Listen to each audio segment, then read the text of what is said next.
Madali ang Yema dip sauce for our kuchinta for today's video. Wow! Sweet day mga day! O siya, wag na ho natin patagalin pa, mag-umpisa na tayo. I have here 80 grams of white sugar. Ibuhos lamang natin yan dyan sa ating saucepan. And then open your stove into medium-low flame. Caramelize lang ho natin siya just like sa leche flan. Kayo'y wala hong ihahalo dyan na kahit ano muna, okay? Ako, hinahayaan ko ho siya mag-melt on its own. Hindi ko ho siya hinahalo para hindi ho siya maistorbo. Dahil sa pagkamahal nga naman talaga ng gaas sa ngayon, mas pinipili ko ang Yema dip sauce kesa dun sa dulce de leche. Dahil yung dulce de leche mga day, 7 oras ko ho siyang pinapakuluan. Kaya't sa pagkahabang oras ng pagpapakulo noon, ay just may mauubos talaga sadya yung inyong gaas. Pero yun ay ginagawa ko sa probinsya dahil meron kaming kahoy na lutuan. Pero dahil kami walang lutuan na kahoy din abay eto na laan talaga.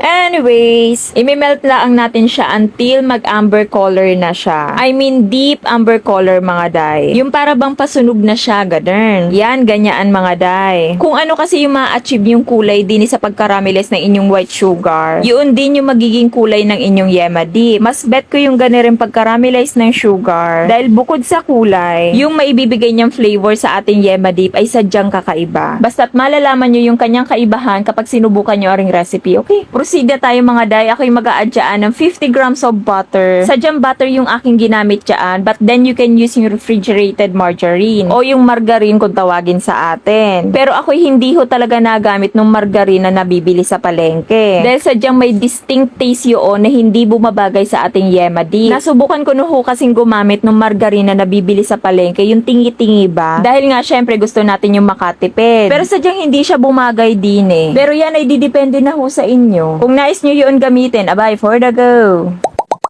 At bago pa nga matunaw yung ating butter, ibubuhos ko na ho aring condensed milk. This is 1 can of condensed milk, yung 390 grams po siya. Kahit ano naman ho pamagat ng condensed milk ay for the go. Sadyang yaan lang talaga yung aking ginagamit simulat sa pool. Dahil bukod sa mas mura siya kaysa sa mga leading brand, masarap po siya talagang tunay. Yaan, halu-haluin lamang ho natin siya ng walang humpay. Yaan ay wag na wag yung iiwan mga day. Abay, bukod tangi ka kapag iniwanan mo yaan.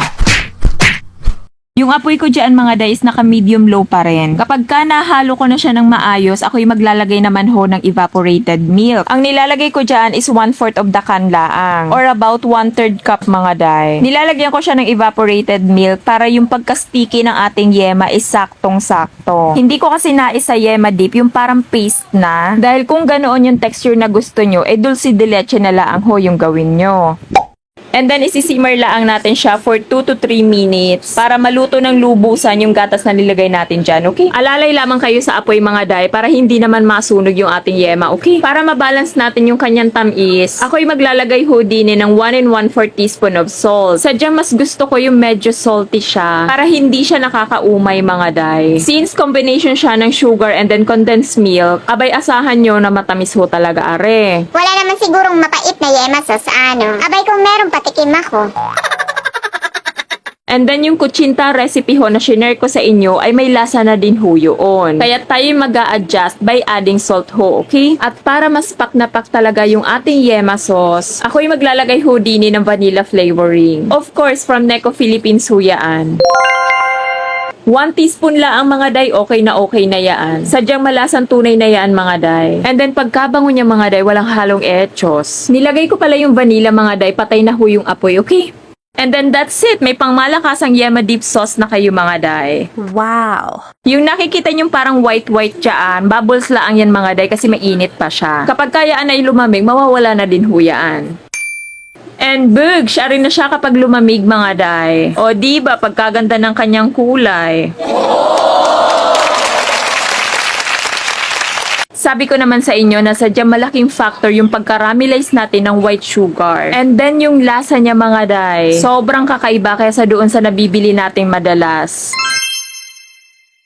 Yung cost ng recipe na ito is nasa 100 to 120 mga day. Pero yung lasa niya ay pangmalakasan talaga. Look at that mga day. Diyos me, as in kulay pala ang nakakatakam na. Sadyang iba yun na ibibigay na flavor ng pagkaramelize natin ng white sugar. Actually, ginagamit ko siyang pampalaman sa pandesal minsan.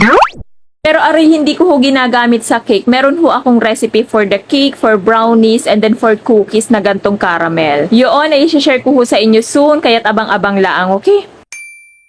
Kayo'y may kutsinta and yema dip sauce recipe na mga day. Abay, wala kayong dahilan para hindi ito pagkakitaan. Kayo'y hindi mapapahiya sa lasa niyaan mga day, sinasabi ko sa inyo. Ako'y kilala nyo naman tunay mga day. O siya, humayo kayo't pagkakitaan nyo yaan. See you in my next video tutorial mga day, babish!